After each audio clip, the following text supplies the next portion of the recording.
అందరికీ నమస్కారం. అమ్మ ప్రసాద్. నాకు సుమారు గత ఎన్నో సంవత్సరాల నుంచి పార్లమెంటు కానీ, తెలంగాణ అసెంబ్లీ కానీ, ఆంధ్ర అసెంబ్లీ కానీ, ఈవెన్ కర్ణాటక, తమిళనాడు అసెంబ్లీలు కూడా లైవ్ వస్తే అది చూడటం, ఏదైనా తెలుసుకోవటం, ఇది నాకు ఇష్టం, నా అభిలాష. అది చంద్రబాబు నాయుడు గారు గత 2-3 రోజుల నుంచి అసెంబ్లీలో ఒక టీచర్, ఒక ఎలిమెంటరీ టీచర్ చిన్న పిల్లలకి చెప్పిన విధంగా ఆయన అనుభవజ్ఞాన్ని కంప్లీట్ రంగరించి ఇచ్చే పవర్ పాయింట్ ప్రజెంటేషన్ శిరస్సు వంచి నమస్కరిస్తున్నాను.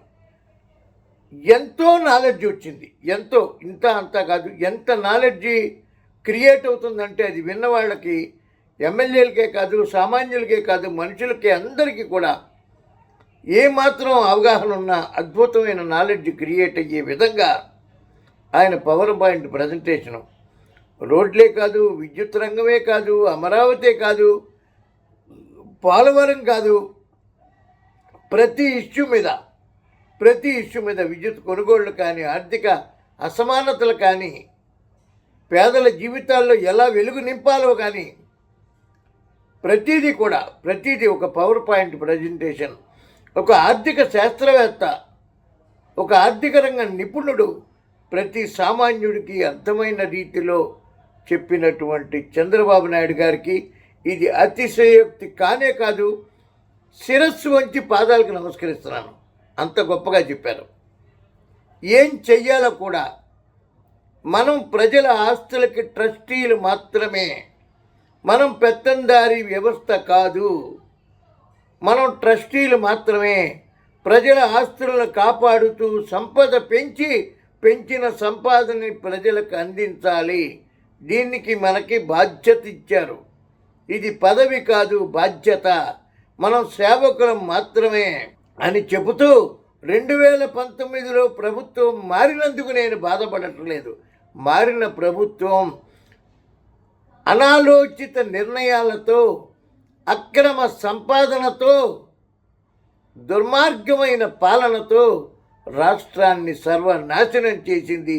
దానికి బాధపడుతున్నాను తప్ప ప్రభుత్వం మారినందుకు బాధపడట్లేదు అని అంటూ కేసీఆర్ గారు కానీ, కేటీఆర్ గారు కానీ వీళ్ళందరూ చంద్రబాబు నాయుడు గారిని వ్యతిరేకించినప్పటికీ గత 10 సంవత్సరాల కేసీఆర్ గారి పాలనలో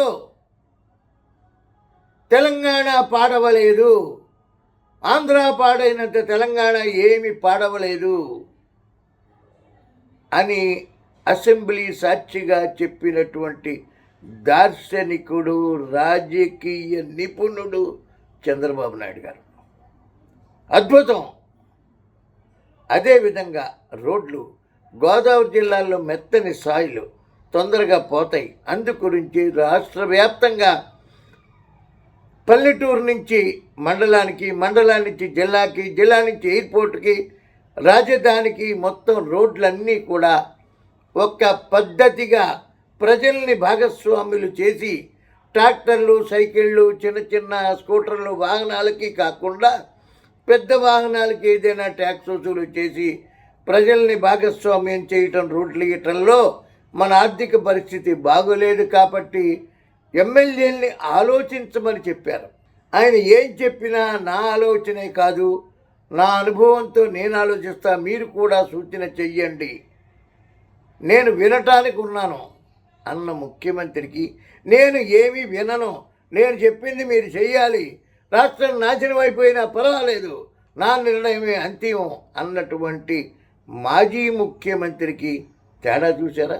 నేను వినటానికి ఉన్నా, మీరు చెప్పండి, కలిసికట్టుగా రాష్ట్రాన్ని అభివృద్ధి చేద్దాం అన్న మాటలోనే ఆంధ్రప్రదేశ్ అభివృద్ధి ఖాయమైపోయింది. కేంద్రం కూడా ఖాయం చేసింది ఆంధ్రప్రదేశ్ అభివృద్ధి మా బాధ్యత అని.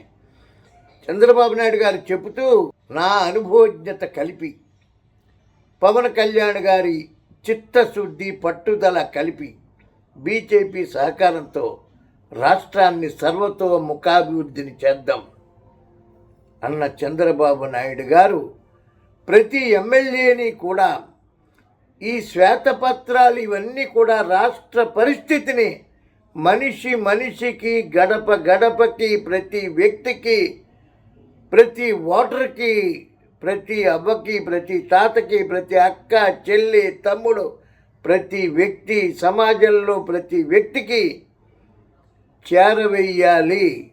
రాష్ట్ర పరిస్థితిని, రాష్ట్రం చంద్రబాబు నాయుడు గారి ఆలోచన సరళిని చేరవేయటం ప్రతి ఎమ్మెల్యే, ప్రతి కార్యకర్త, ప్రతి సోషల్ మీడియా వ్యక్తి ఒక బాధ్యతగా తీసుకోవాలని చంద్రబాబు నాయుడు గారు చెప్పారు. అది అందరూ కూడా, కార్యకర్తలు, నాయకులు అందరూ కూడా నేను సైతం, శ్రీశ్రీ గారి మాటలో నేను సైతం అంటూ పని చెయ్యాలని ఒక్కసారి తెలుగుదేశం అభిమానులను, కార్యకర్తలని అందరినీ శిరస్సు వంచి నమస్కరిస్తూ, నిత్యం నేను కూడా ప్రతి అంశాన్ని ప్రజలకి చేరవేయటంలో భాగస్వామిని అవుతానని ప్రమాణం చేస్తూ, జై తెలుగుదేశం, లాంగ్ లివ్ చంద్రబాబు నాయుడు గారు, జై ఆంధ్రప్రదేశ్, జై తెలుగువాడ.